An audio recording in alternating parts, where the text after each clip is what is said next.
Hello Copic fans, welcome back to Copic in the Craft Room. Michelle Houghton here. We are doing a fun little card today with a little bunny who I have put on a bike.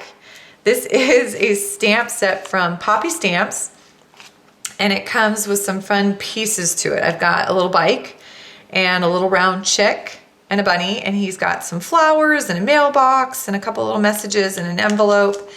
Anyway, I decided I wanted the bunny on the bike. So I did some masking techniques where I stamped one piece first. In fact, my bunny went first. And then I covered him up with just a sticky note that I cut out. Sat a bike underneath him. So bike was number 2, and then covered up this little basket piece and added my chick. I'm not going to go into showing you how I did this today, but I'm going to do another stamp set in a few weeks or in this next month where I'm going to do a similar effect where I'm layering these stamps. And you've probably seen this technique done before, but I'll do a quick version of it in another video. So I've layered 3 stamps, a bunny, a bike, and a bird, BBB. I have used Memento ink. This is on Express. Blending cardstock, which is my favorite Copic paper. And now I'm going to color this little guy up with some Copic markers, and then I'm going to stick him on a card. And I have that stuff ready, and I'm going to show you some tricks with that, but I am going to speed him up today so we can get through this and get him colored.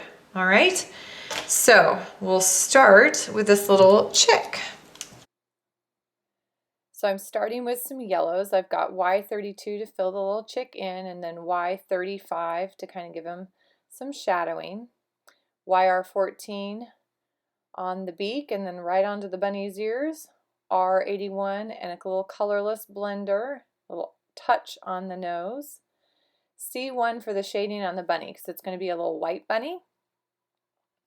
And then again the colorless blender to fade that right into white. I did that on the ears as well. And I'm adding some little cheeks with R81 and again the colorless blender. E35 is what I'm going to fill the basket in with. Just a nice earth tone, and then I'm coming back.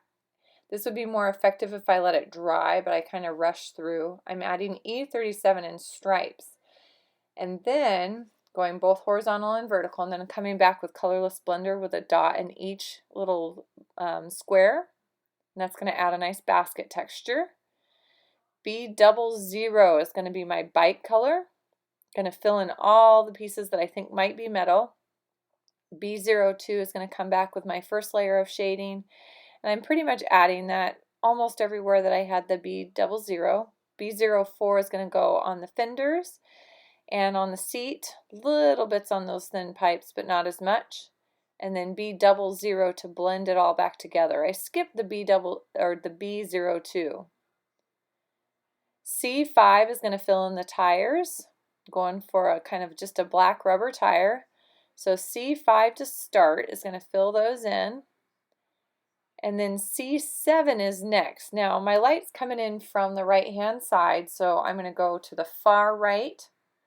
And then on the inner portion of the tire that's on the left on each one. So it looks like a tube, has that shape to it. I blended that back with the C5, and then colorless blender is going to push that a little further, those highlights. I think that makes it look a little bit more realistic. Pretty simple, not a super complicated image. I've done 2 of him. And actually the one thing I'm missing is cheeks on this little guy.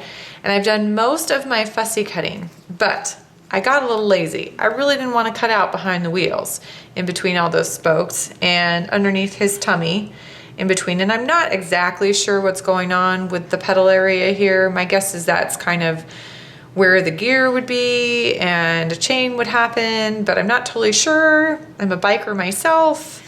And I'm not totally understanding this image, but that's okay. I assume that's where a chain would happen if there was going to be a chain. But we have the hint at some of these structures, but I don't want to cut them all out. And I really don't want to cut around the curl on the chick either. So what I'm going to do is I'm going to pick out my papers for my card. once I have these papers picked out and I know how they're gonna lay, I'm gonna set my bunny cut out on top, and I'm gonna match my Copic markers to these papers, and I'm gonna fill in that area. It won't be perfect, but for a simple card that I'm sending to a friend, that's gonna work great. So what I picked out to match these colors are a YG63 and a B91 for the sky.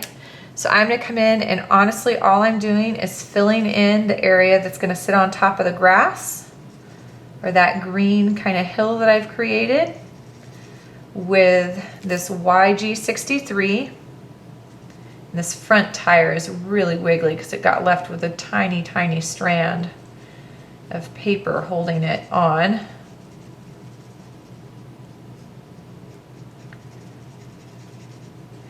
And obviously the paper underneath is a patterned paper, and I could go in if I wanted to and add some of those dots with a colorless blender. That would make it even more similar to the original image. But I think what you'll see is this, even just adding some of this color is gonna make it blend into that paper a little bit better. So it looks like I've cut some of those things out that I actually haven't cut out. I've cheated. Cheater. But it will allow me to leave that image a little more whole and connected. And he's gonna sit right on top like that. And hopefully you won't see that I left a whole lot of paper behind. It's not a perfect solution, but it's a solution I am taking today. So we'll get those touched up one more time, and then we will stick him down with all these layers.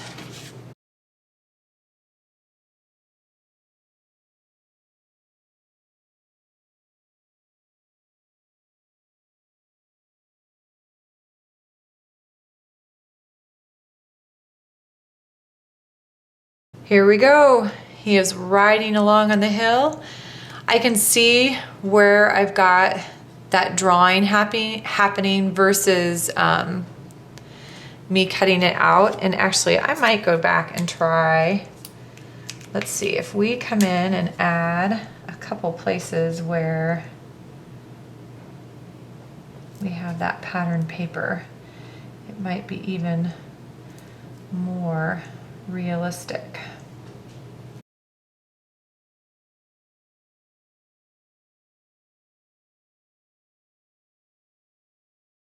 All right, one cute little bunny card ready to send to a friend.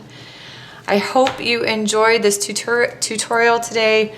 Really quick and easy, fun little tip on fussy cutting or not fussy cutting those images. Kind of cheat those backgrounds a little bit so it looks like you've done more than you have. Thank you for joining me this week. I hope you have a happy, colorful week.